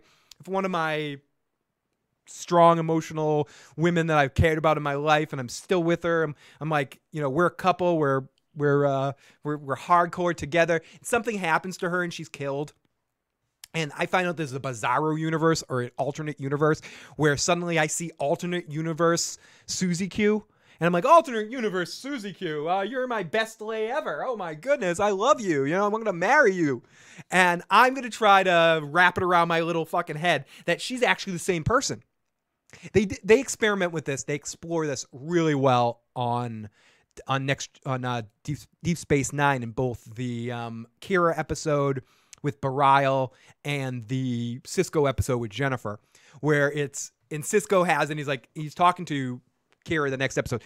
That's not your guy. You think he's your guy. You see things in his eyes, and the light shines a certain way, and you see the person you loved, and you want to believe that that person could be that person when they're really not. So I think that's why he went that far with that. I don't believe that there wouldn't have been a point in time where he would have given up on it. It's a little unbelievable that he would have been like so full speed in that, not realize at a certain point in time that Burnham wasn't going to switch back and that he should probably just kill her. But I get the motivation behind it. Let's see. Let's go back in the chat. Makes sense to use her to get to the Emperor, but why do you need her after that? Love. He had many other things he wanted to do with her, Lopez. And indeed, his relationship with Hugh was lovely to see. Maybe he saw the same grooming potential in the universe as Michael. Was this better? Was this better than The Last Jedi? Wrong star show, Ty Queen. And yes. Right, but Lorca said she was smarter and more useful to his kingdom. Come on, low blow Ty Queen. A villain is allowed to have a soft spot, right? Or maybe he had a twin fantasy. Most guys do, right? Hey, if I had a twin of, I've said it to Stephanie before. If I had twin Stephanie, like I would totally be doing twin Stephanie, and I wouldn't consider it cheating. And I'm not talking about like a twin, like if she had a twin, I mean like a clone. Like if multiplicity happened and she went to the multiplicity place and multiplied herself, I'd have sex with multiplicity Stephanie like every day and not give a shit. What's up, Jay? How's it going, buddy? You missed my It's funny. I think I referenced you earlier, Jay, when I said something horrible about Into Darkness. I said most people hate Into Darkness except for Jay. No, and I know Jay, you don't hate. You're not the only person that likes Into Darkness. Lots of love to Jay in the live motherfucking chat. JSM Down, one of our favorites and one of our great callers and voicemail leavers that always calls me to task, and also a huge fan of the J.J. Abrams Star Trek movies. So I totally have a clone orgy. Oh, yeah. I wouldn't think twice about it. Broke. Okay, so we're in the Jeffries tube trying to make contact with Discovery. She's successful. Burnham's in the Jeffries tube trying to make contact with Discovery. She's successful and gets Saru on video. She tells Saru about Lorca. Stamets realizes that Lorca altered the coordinates of his final jump and brought them to the mirror universe. She tells them what Lorca is staging a coup and that they should all stay away from his palace ship. She's worried that the Terran Empire may try to invade their own universe. Stamets says they won't matter because this psilocybin infection will spread and destroy all life as we know it. It reminds me of a Doc Brown moment. You'll come face to face with your own self and create a chain reaction that destroys the entire universe. Whoa, Doc, that's heavy. Well, I might be exaggerating, Marty. It might be contained to our own universe. So Stamets believes that firing a torpedo on their ship's engine will sever the ship's ties to the network, and this will win the day. There's a containment field around it. She tells him to don't. Burnham says, "Don't fucking worry. I'll take down the containment field and I'll let you know when it's ready." So Lorca's men enter the Emperor's throne rooms and take the Emperor's sword. He has Mira Stamets killed, and they threaten to throw him down the moon door, but they ultimately don't throw him down the moon door. But it's a good little precursor, good foreplay there for a moon door action later in the episode. We see Landry's receiving word of Burnham's unauthorized transmission to Discovery. Burnham's making her way through the decks of the ship when Lorca makes contact with her, invites her to stay with him and abandon the failed idealistic social experiment that is the Federation. He wants her to stay with him and bring peace to the Mirror Universe. He tells her that her gifts outstrip even those of Mira Burnham, as was said in the live chat a second ago. By the time Landry closes in on her position, it turns out that Burnham has already rerouted the feed to move to another location. It's kind of a cool little cloak and dagger, cat and mouse game going on there. What would you rate this show out of 10? Should I give it a watch? It's tough. I would say out of 10, I would say it's an uneven series. I would say the last 3 episodes for me have been like 8, 9 out of 10. Like I've really enjoyed these last 3 episodes. But the pilot of this series, though, I would give like maybe like a 6 out of 10. And then most of the first half of the season, I'd give 6 to 7s. And then starting with the prison, 8 out of 10. So I would say it's in that 5, 6, 7, 8 range or whatever for me, but that's comparing it to other Star Trek series and as a whole of Star Trek. So I'd say as a whole, this first season would probably be like a 7 out of 10 if I'm averaging everything. Is it worth watching? It's hard. It's hard because it would all depend on taste. I would say if you're looking for something to binge, wait till the season is over, binge watch the first season, and it's one of those things that it's hard to suggest this to anybody just as a general statement. I almost think drama fans would like this. Drama television fans would be more apt to initially like this than Star Trek fans. I think Star Trek fans, for whatever it's worth, have their head up their ass a little bit with a lot of things, me included. And it's not just this show. It's with everything with Orville. It's everything with the failed Worf show, the failed Excelsior show, the 3 movies that not everyone agrees with. I think Star Trek fans, it's hard for me to suggest it directly to Star Trek fans, which is really weird. But fans of like drama sci-fi shows, I would say I recommend it. It's in the conversation. Is it next level amazing? Great. I would say the last 3 episodes have been for me, but is it changing the way television is made? No, it's like a high budgeted, entertaining action Star Trek show. So I know that's a long, awkward way of answering your question. Should you watch it or not? It's my way of being like, if you watch it and hate it, don't blame me. But I've had fun watching it. There's been enough to keep me interested from beginning to end. I think the best Star Trek show is Deep Space Nine. It's not even close. I think Next Generation possibly could have the best episodes of Star Trek. Like you could say Yesterday's Enterprise or Tapestry or All Good Things or Best of Both Worlds Part 1 is the best Star Trek episode. But I think if I'm judging the whole series as a whole, then I think Deep Space Nine, it's not even close because I think it actually has a whole overarching storyline from day one to the final day. And I think Next Generation, you could say, does with the Q arc, but for the most part, it's individualistic episodes. And I think certain arcs are better than other arcs, and then there's certain bad episodes all the way through. I think maybe starting with seasons 3 to 6 are nearly perfect on Next Generation. And I could say the same thing about Deep Space Nine as well. Seasons 3 to 6 are nearly perfect. And then 7, 1, and 2 have issues in both of them. But I would say both those two. I understand the argument for the original series, but I don't think there's enough of a sample size. I think the show was prematurely canceled. And I think for me and my generation that I'm from, I define the original series more by the movies than by the television series. But the original Star Trek series, I understand the people that are loyal to that. But for me, it's about Next Generation and Deep Space Nine comes that question. And it all comes down to whether you like things more episodically or more serialized. If you're a serialized fan, the answer is Deep Space Nine. Excuse me. If you're episodic, the answer is Next Generation.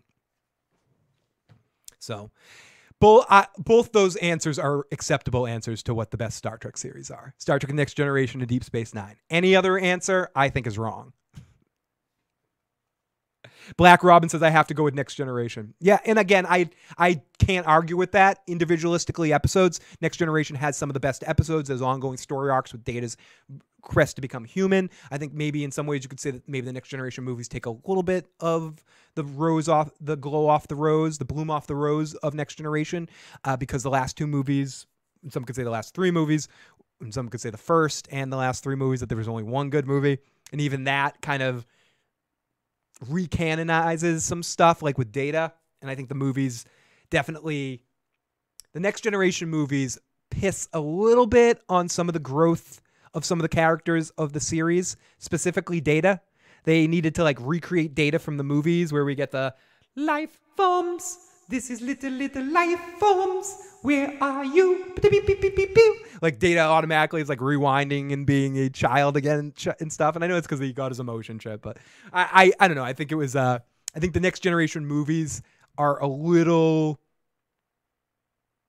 They put a little bit of a punch in Next Generation, but it's almost only perception. It doesn't take anything away from the greatness that is that series, and it could be a crutch, not necessarily a reason. So I would say for me it's Deep Space Nine, Next Generation, but I will accept either of those two being the best.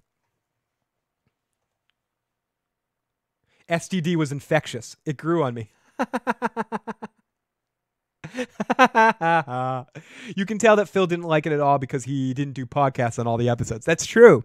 You can tell I didn't like the first half of the season because I didn't do podcasts on it. You can tell when I really like something or I really hate something because I'm like compelled to have to come out here and do this. It's very true. Alex answered it almost exactly like me. It depends on whether you're into serialized or episodic. It's very true. Jay's been talking Star Wars the whole time. He's like, I just noticed at the topic of this conversation is Star Trek. Whoops. Jay is more than all right. The live motherfucking chat is a place for any conversation for fun. And that's why I love being able to do this and love getting to talk to all you awesome folks because it really doesn't matter. You know, in the chat, you guys can talk about whatever the fuck you want. So let me finish this shit off here. And I'm so excited that Deep Space Nine is actually going to be released on Blu-ray, or they're doing HD versions of Deep Space Nine soon. Very excited. Thank you, Kaylana, for letting me know about that over on Twitter. And Kaylana, who's also shaming me in a good way. I accept this shame positively about me not doing any Deep Space Nine stuff yet this year. We're not even a month in the year. It's just like, you're not doing any Deep Space Nine coverage in the whole fucking 25th anniversary year. I am. I'm doing it. I'm just taking my time a little bit. I have a good friend that I want to do Deep Space Nine stuff with, and she needs to rewatch the series, so I need to get her on this. But I am going to be doing a Deep Space Nine review very soon. Once these next 2 weeks are done and Discovery is over, I'm going to try to keep up some Star Trek content throughout until Orville and Discovery come back. At least do a couple of Star Trek things a month here and there as I can. Because for some of the claims, I'm a Trekker and I'm sitting with a fucking giant Star Trek thing behind me. I don't do enough Star Trek on this channel, for good or for bad. So let's continue. Burnham finds Giorgio in the Emperor's sanctuary. Burnham tells Giorgio that he wants nothing, or that she wants nothing to do with Lorca's idea of destiny, and that she'll forge her own path. They compare their mirrored losses, and all versions of Burnham seem to have betrayed Giorgio. Burnham vows to stop Lorca. Giorgio asks her what her plan is. She wants to disable the orb's containment field. Giorgio notes that these controls are in the throne room, and she better have a good fucking plan. Stamets tells the Discovery crew, real Stamets, that the run on the engine's more complicated than they thought, and they have to use all their energy from the remaining spores to puncture it, which means they cannot get home. They're unlikely to be able to dodge return fire at this distance. The resulting blast would also incinerate them through the Discovery shields. Saru gives a very awesome speech about this not being Lorca's ship anymore, and it's our ship, about the capabilities, and about I don't believe in the no-win scenario. Lorca has the ship under his control. Burnham and the Emperor come to the throne room. Burnham says that she knows for Lorca to claim the throne, he must kill the Emperor. She offers the Emperor and herself in exchange for letting the Discovery leave safely. Tilly then thinks she found a way to solve their problem. She believes that they can ride the psilocybin shockwaves that will result from the destruction of the Chavon and let Stamets navigate them home. So she's found a technobabble solution. The Discovery receives Burnham's signal to drop out of warp. They come out near the ship, and they get a transmission from Lorca. He tells them of their admiration for the crew, and he was always sincere. Burnham confirms that she will be staying behind, that she's going to make her life here. She says, "This is my place." Saru realizes that this is the sign that she's sending to say open fire. So they open fire on the Chavon, and Burnham and the Emperor make their moves as the battle begins. They fight. Excellent action fight. I talked about this earlier. Michelle Yeoh is just so much fun to watch in action scenes like this. And Michael Burnham did a really good job too. And everyone was doing a good job. But this was Michelle Yeoh stealing this scene. She just stole it because she was just kicking so much ass. And I mentioned this before, that high kick she did where she kicks Lorca in the head like behind her. So like, what the fuck? How can someone's leg bend that way? It's fucking crazy. So she says they fight. Burnham's holding Lorca at gunpoint. She tells Lorca that they would have helped him get home if he had just asked. That's who Starfleet is. Who she is, and that's why she won't kill him right now. The Emperor does not believe in such things. The Emperor stabs Lorca right through the chest with a sword and kicks his body through the moon door into the psilocybin engine. Lorca's troops try to storm the throne room. Georgiou knows that her reign is over and offers to hold them back while Burnham escapes. The Discovery beams Burnham back, but before she has a chance to, she does the Star Trek 4 thing that Seventh Heaven's mother does with Kirk and hugs Georgiou, and takes her with her. Discovery goes on black alert as Landry orders the Siobhan to target the Discovery. Discovery makes its run and fires on the engine of the Siobhan. They go to warp and they try to ride the wave. The Spore Drive fires them up and they make the jump back into the network. Stamets sees the network regenerating. Stamets becomes lost in the network, but he remembers by talking to the doctor, who kind of walks him out of it again, to follow the music and open his eyes. It's a little cheesy, but whatever. He sees the clearing in the forest and gets back on track. Discovery comes out of the network. Stamets confirms that they are in the Alpha Quadrant, their Alpha Quadrant. However, they have overshot the date by a week and a half. No, by 9 months. They get no response from the Federation. They try to make eye contact, and in a very good reveal, they turn on the computer screen. It looks like a video game, like you're playing Star Trek Bridge Commander or something like that. And you just see all, you see all the little Klingon symbols popping up all throughout the Alpha Quadrant. That in fact, 9 months later, without Discovery being there, the Klingons are winning the war. And that, my friends, is the end of the episode.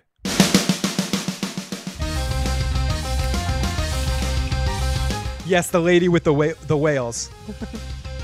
So Kirk was quoting Saru. Who knew? In the Pale Moonlight, great episode of Deep Space Nine. One of the best individual episodes of Star Trek of all time. Maybe my favorite episode of Star Trek of all time. Probably my favorite thing. All good things, great stuff. Have a great evening, J-Tank. Thank you so much for being on here. Glad I found you and glad you jumped on in here. Original had sexy female uniforms. Win. If you could only watch one episode of Star Trek, what would it be? In the Pale Moonlight. It would be. It would definitely be that. Because it's a Garak episode, also a Cisco episode. Garak's one of my favorite characters. You also have Quark at times in that episode too. I think it would probably be that. I maybe would cheat and say All Good Things. I'd watch All Good Things too. Can I pick a two-parter? Does that count? But yes, I'd probably say In the Pale Moonlight. Yes, the Seventh Heaven month. And one of those like little known things that are a lot known things that both the Seventh Heaven mother and father are both in Star Trek movies. The Seventh Heaven father is in the first Star Trek movie, having sex with V'Ger. Having sex with V'Ger. So that's our episode of Star Trek Discovery. So before we go, let's do one last thing here today. Let's take a look at our preview for next week. Our preview for next week. Oh no, not that. I gotta do this. I haven't done this in a while, so give me a break while I figure this out. Let's do this. I need a window capper. There it is. Let's see. Did I do it? It's next week on Star Trek Discovery. I think I did it. I fucking did it, everybody. I'm fucking magic. So let's watch the preview and get this video flagged by watching the preview for next week. Vessel is approaching, sir. Incoming transporter signature. We're being boarded. Admiral. 20% Federation space has been occupied. We lost 1/3 of our fleet. I started this war, and I need to finish it. Starfleet tactics have failed us. What if I could show you how to bring them to their knees? Your people slaughter innocents. How does this war end? It doesn't. Okay, let's go through this one beat by beat. Still in Mirror Mirror, the female bear midriff, sleep your way to the top. Mythic was iconic. IMDb'd it. Seventh Heaven was never broadcast in the Netherlands. Funny reference. That's funny. I couldn't even think about that. I want to say they might be even is any other Seventh Heaven characters in the Star Trek? I don't know. It's just one of those weird, funny things. So let's take this a little bit beat for beat. And thank you to Trek Space for this preview. Is approaching, sir. Incoming transporter signature. We're being boarded. So here is Sarek with the Admiral returning. Oh wait, but there's also what's that dude in the background right there to the right? Does that look like a Klingon? What the fuck is that guy? Oh no, he's already on the ship. What kind of creature is that dude? It looks like an old school Klingon. Admiral. 20. The Admiral looks super pissed. Probably coming to try to kill Lorca as the Admiral now is going to be on top of things. I'm like, I figured out who Lorca really is. Percent Federation space has been occupied. We lost 1/3 of our fleet. Just 1/3 of the fleet. Looks like everyone's destroyed. I started this war, and I need to finish it. Starfleet tactics have failed us. What if I Giorgio looks really kind of stewing, like, why the fuck am I in this stupid world? This isn't my fucking world. A lot more great visuals as we see the reaction of the Federation after getting their ass kicked from 9 months, seeing the fucking tension that's on the Admiral's face as she sees a ship that she thought was probably destroyed popping up back, and also wondering where Lorca is and that he needs to finally pay for the shit that he put her through in the Klingon prison. Continue. I could show you how to bring them Oh, it's a Tellarite. Thank you, Black Robin. to their knees? Your people slaughter innocents. How does this war end? It doesn't. So it seems like, from the preview anyways, that they're going to try to enlist Giorgio's help because she understands this kind of conflict better than some, like a more of a war and how to take control of the situation. So I think this next episode is going to be very telling for me on if I'm falling in love with this show due to the story arc that they just did, or it's the show itself. Because now we've eliminated my favorite character on the show, the character that I'm most interested in seeing week to week, the storyline that shocked me the most with him being mirror universe stuff, the mirror universe, which has been so good for the show. You're finally coming back to the prime world, which has been hit or miss for a lot of people. And I think some of the people that were on the fence for this show, this mirror universe arc has really, moved this show from almost to, oh fuck, this stuff's awesome. And I want to see how they proceed, how the future goes from this point on. How will they keep the edge up?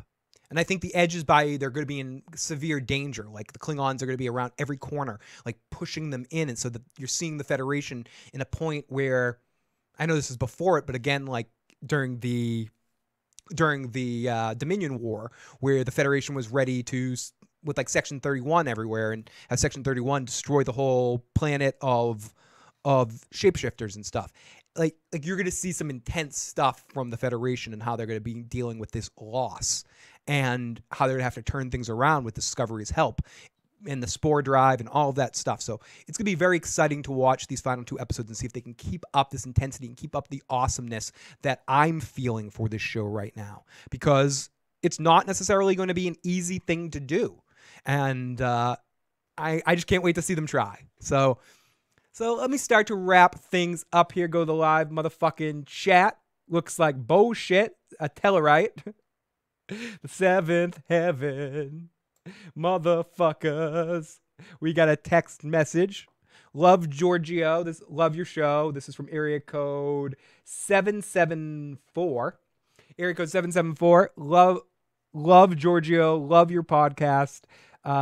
Thank you for doing this. Discovery's fucking awesome. Yay. Great comment, 774. Great comment. Discovery is awesome. Love you. Love your comment. Thank you for the text message, motherfuckers. Thanks for the text message, motherfucker. I'm such a dick. Alex says, as I said earlier, for me right now, without Lorca, the main attraction is the furniture, not the story of the cast. It's true. I'm very concerned about that, to be honest with you. I'm very concerned that moving forward that the show grabs me in the same way. And Saru might grow to be that same kind of character for me, because I definitely really love Saru. I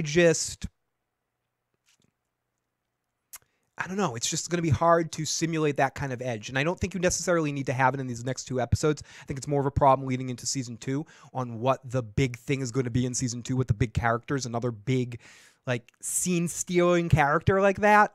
And I don't know. It's almost like a Garrick. And I know Garrick's not in every episode, but it's almost like a Data or I don't know, or I'm just saying like Data, like I couldn't imagine Next Generation without Data. He's like my favorite character. And so I'm trying to imagine a Star Trek series without my favorite characters. Quark without Deep Space Nine, without Quark. I just can't, I don't think it's as similar in a sense, but I do think for some people who are so feeling and kind of the show's rising and falling with the Lorca storyline, that it's a next week is the first battle of a big battle that's going to start now within me and my fandom of the show. Of what do I love about this show? Is it the performances? Is it the storyline that they're doing? Is it the aesthetic value, or was it fucking Lorca? Was it the character of Lorca that I've never seen a Starfleet captain exactly like him, and now I know why. And I thought that was masterfully done from the beginning of the season to the end of the season. And I don't think everything else in this show has been masterfully done. I think some stuff is lucked into being okay, and I think some stuff is straight up bad, and I think some stuff is good with potential to grow into something awesome. I think that's the one storyline and the one thing in this season that has been unequivocally amazing. And I hope they find a way to make more of the show. And I think Giorgio's been really great as well. I hope they find a way moving forward to make more of that great. And I said it earlier and I'll say it again, there's no chill on this show. They have a thought, they make it, they do it. And I appreciate that. I appreciate no dumpster moments, even though there is a dumpster moment because he fell into the network. He fell into the Nexus there. So we're going to see Lorca in the Nexus next season sometime. But I like how there's not stalling. They could have easily held off this Lorca stuff to the season finale or something like that. So they ended it when it needed to be ended, naturally. They couldn't have done too many episodes of Lorca as a bad guy. It would have taken some of the luster. It would have been too much. We have a voicemail from Jay. Let's listen to our good buddy Jay. It's been a while. I just got one thing to say. You always seem to do this whenever you are doing your podcast and you play a clip. You like stop and pause and go back. Okay, for the first time you play it, just let the clip or whatever you're playing run through all the way. Don't say anything. Let us watch it. And then go back and dissect it, okay? Like, sometimes I actually, like, when you play a trailer, I just want to see the trailer you're playing, even if I've seen it before. So just let it play through, and then if you want to go back and dissect every single part of it, do that. But let it play through at least once all the way without you saying anything. All right, thanks. Awesome point by Jay, and he's 100% right. And Jay knows when he calls me out of my shit, if I think he's not right, I'll say, Jay, you're fucking wrong. Stop being an asshole. But Jay's right there, because I try to do that, but I'm never successful. You know why? Because I'm a loud, obnoxious asshole. So you know what I'm going to do for you, Jay? I'm playing it all the way through and not saying a word. I'm not going to say a fucking word. I'm going to say a fucking word. Vessel is approaching, sir. Incoming transporter signature. We're being boarded. Admiral. 20% Federation space has been occupied. We lost 1/3 of our fleet. I started this war, and I need to finish it. Starfleet tactics have failed us. What if I could show you how to bring them to their knees? Your people slaughter innocents. How does this war end? It doesn't. There you go. And you're 100% right on that. I try to, plus you gave me an opportunity to take a bite of a sandwich. So that's really, Jay, I know you're always thinking of me. So you're thinking, give me an opportunity to take a breath in of some tasty sandwich meat and also get a sip of water for my obnoxious too much talking. But No, I agree. When I play clips like that, I should always let it play through once before I break it down. And I try to do that in my head, but I'm not always able to do that because I had already watched the trailer a couple of times. When I'm watching a trailer for the first time, I'll do that a lot. But thank you, Jay. Phil says a word. He's mailing us all a sandwich. Great fucking stuff. Yeah, it's like Three Stooges without Curly.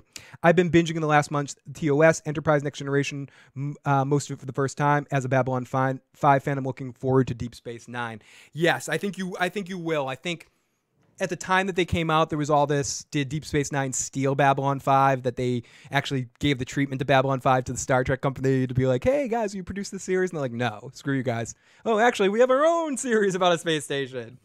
But I think as you see the series established, you will see some similar points, as I've heard from Joe. But they do establish themselves as different series as the time goes on.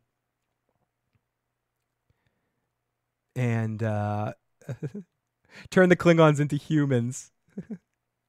And Ian's here. Time to end the stream. Ian, I did give you a huge shout out at one point in time in the podcast. I don't know the time stamp on that, but your ears should have been ringing a while back. Thank you. Turn those Klingons into humans. Hey now, Ian. So as I'm going to start to end things off here, if you guys are in the comment section and watching this review later, I'd love to hear what you guys think about Discovery so far, what you thought about the conclusion of the Lorca story arc, and what you're hoping to see in these final 2 episodes, and more importantly, into season 2, and how you think the show is going to be proceeding forward, minus, at least for me, the most interesting character. With the most interesting characters, how you think the show is going to do moving forward, if you've been loving it as much in these final 3 episodes. And again, if you haven't been liking this episode and you think I'm an asshole and you think I'm licking the testicles and the ovaries of Discovery too much, I want to hear that too. Okay, I want to hear about all those balls in my mouth. I want to hear it. But start your comment, Phil. The reason why the balls are in your mouth, like I don't care. Like I love to hear what you guys think about Discovery.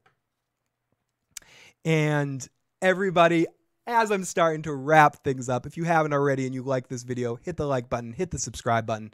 I will be back. The next couple of days are a little hectic for me with work, but I will be back on Thursday at, I believe, I'd have to double check because I don't have the schedule in front of me, but I'll be back at 2 p.m. Eastern Standard Time to do a Vikings season-wide kind of recap, look back on with Nick Hodges from History Buffs. We'll be getting Nick's thoughts on season 5 of Vikings, both from an entertainment standpoint, and we'll ask him his historical accuracy sort of thoughts as well. Also get a little bit of information about some of his time walking around the Vikings set, specifically walking around King Finehair's the whale place, I believe it's called, or the whaling factory, or whatever it's called.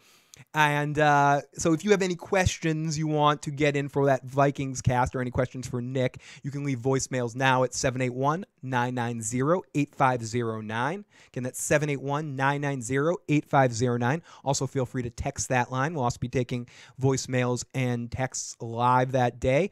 And also, if you're out of the country or out of the United States and you want to leave a message, you can add me on Skype at I Got Issues Man. I Got Issues Man on Skype. You can see it just down there in that bottom corner. I Got Issues Man, and add me.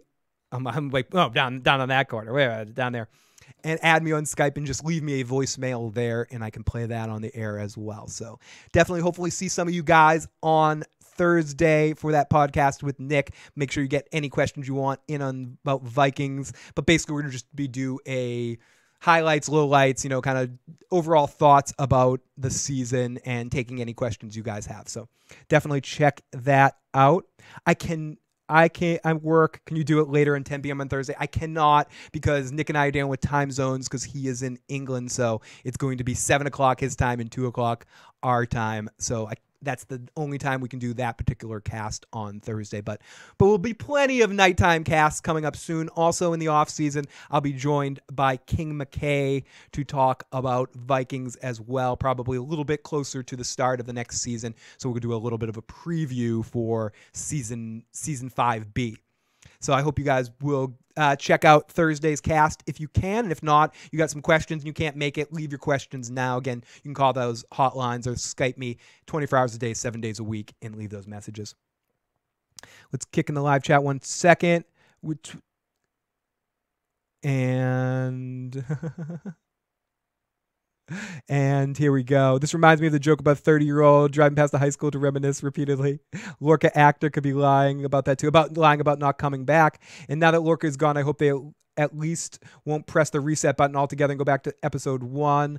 What if Lorca infects the Spore network and his personality becomes the Avatar like Dr. Hugh? That'd be fucking crazy. That would be fucking awesome. Holy fucking shit. It's going to be a fun time watching to see where Discovery goes from here. If you're not feeling Discovery, I totally get it, but I do feel like some Star Trek fans are missing out because the series did not start as strong as it is ending this first season. So everybody, I will talk to you guys next time. Live long and fucking prosper.